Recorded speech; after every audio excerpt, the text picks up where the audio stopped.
नमस्कार दोस्तों, आप सभी का स्वागत है हमारे YouTube चैनल में। आज हम इस वीडियो में जानेंगे मौनी अमावस्या की व्रत कथा।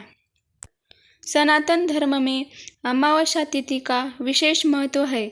शास्त्रों के अनुसार जब सूर्य और चंद्रमा के बीच का अंतर शून्य हो जाता है तो अमावस्या तिथि का योग बनता है। धार्मिक मान्यताओं के अनुसार अमावस्या की तिथि भगवान विष्णु को अत्यंत प्रिय है। मौनी अमावस्या के दिन मनु ऋषि का जन्म हुआ था। इस दिन मौन व्रत कर विधिवत श्री हरि भगवान की पूजा अर्चना करने से मुनि पद की प्राप्ति होती है। अपने पितरों को प्रसन्न करने के लिए प्रत्येक महीने की अमावस्या तिथि को उनका पूजन तर्पण करना चाहिए। धार्मिक मान्यताओं के अनुसार मौनी अमावस्या के दिन मन और वाणी पर विराम रखते हुए स्नान कर प्रभु के नाम का स्मरण करने से सभी मनोकामनाएं पूर्ण होती है और वैकुंठ लोक की प्राप्ति होती है। इस दिन पीपल के पेड़ व भगवान विष्णु की विधिवत पूजा करने से विष्णु जी की कृपा हम पर हमेशा बनी रहती है। स्कंद पुराण में वर्णित एक कथा के अनुसार बिना व्रत कथा पाठ किए किसी भी व्रत को पूर्ण नहीं माना जाता। एक समय की बात है, कांचीपुरी में एक ब्राह्मण रहता था। उसका नाम देवस्वामी तथा उसकी पत्नी का नाम धनवती था। उनके 7 पुत्र तथा एक पुत्री थी। पुत्री का नाम गुणवती था। ब्राह्मण ने 7 पुत्रों के विवाह कर दिए। उसकी बेटी के लिए वर खोजने के लिए उसने अपने सबसे बड़े पुत्र को भेजा। उसी दौरान किसी पंडित ने पुत्री की जन्म कुंडली देखी और बताया, सप्तपदी होते होते यह कन्या विधवा हो जाएगी। तब उस ब्राह्मण ने पंडित से पूछा, पुत्री के इस वैधव्य दोष का निवारण कैसे होगा? पंडित ने कहा, सोमा का पूजन करने से वैधव्य दोष दूर होगा। फिर सोमा का परिचय देते हुए उसने बताया, वह एक धोबिन है। उसका निवास स्थान सिंहल द्वीप है। उसे जैसे तैसे प्रसन्न करो और गुणवती के विवाह से पूर्व उसे यहाँ बुला लो।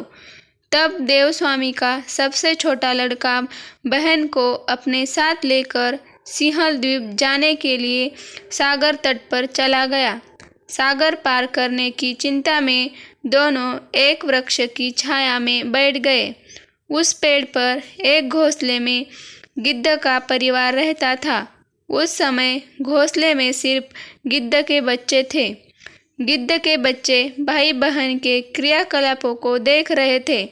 सायंकाल के समय उन बच्चों की माँ आई तो उन्होंने भोजन नहीं किया। वह अपनी माँ से बोले, नीचे 2 प्राणी सुबह से भूखे प्यासे बैठे हैं। जब तक वे कुछ नहीं खा लेते तब तक हम भी कुछ नहीं खाएंगे। तब दया और ममता के वशीभूत गिद्ध माता उनके पास आई और बोली, मैंने आपकी इच्छाओं को जान लिया है। इस वन में जो भी फल फूल कंदमूल मिलेगा मैं ले आती हूँ। आप भोजन कर लीजिए। मैं प्रातःकाल आपको सागर पार कराकर सिंहल द्वीप की सीमा के पास पहुंचा दूंगी। और वे दोनों भाई बहन माता की सहायता से सोमा के यहाँ जा पहुँचे। वे नित्य प्रातः उठकर सोमा का घर झाड़ कर लीप देते थे। एक दिन सोमा ने अपनी बहू से पूछा, हमारे घर कौन बुहारता है और कौन लीपता पोतता है? सबने कहा, हमारे सिवाय और कौन बाहर से इस काम को करने के लिए आएगा? किंतु सोमा को उनकी बातों पर विश्वास नहीं हुआ। एक दिन उसने रहस्य जानना चाहा। वह सारी रात जागी और सब कुछ प्रत्यक्ष देखकर जान गई। सोमा का उन बहन भाई से वार्तालाप हुआ। भाई ने सोमा को बहन संबंधी सारी बात बता दी। सोमा ने उनकी श्रम साधना तथा सेवा से प्रसन्न होकर उचित समय पर उनके घर पहुंचाने का वचन देकर कन्या के वैधव्य दोष का निवारण करने का आश्वासन दे दिया, मगर भाई ने उससे अपने साथ चलने का आग्रह किया। आग्रह करने पर सोमा उनके साथ चल गई।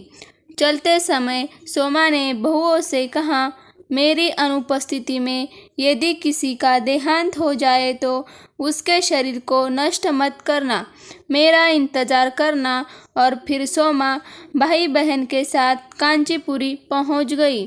दूसरे दिन गुणवती के विवाह का कार्यक्रम तय हो गया।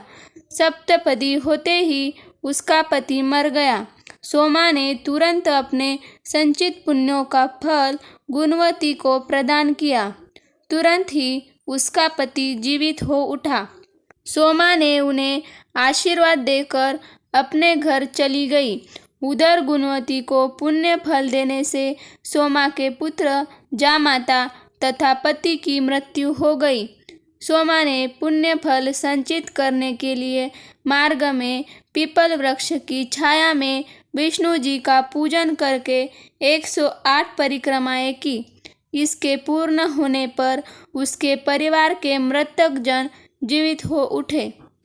इस प्रकार मौनी अमावस्या के दिन किसी पवित्र नदी में स्नान कर विधिवत भगवान विष्णु की पूजा अर्चना करने से और पीपल के पेड़ की परिक्रमा करने से मनोवांछित फल की प्राप्ति होती है तथा परिवार के सदस्यों पर भगवान का आशीर्वाद सदैव बना रहता है।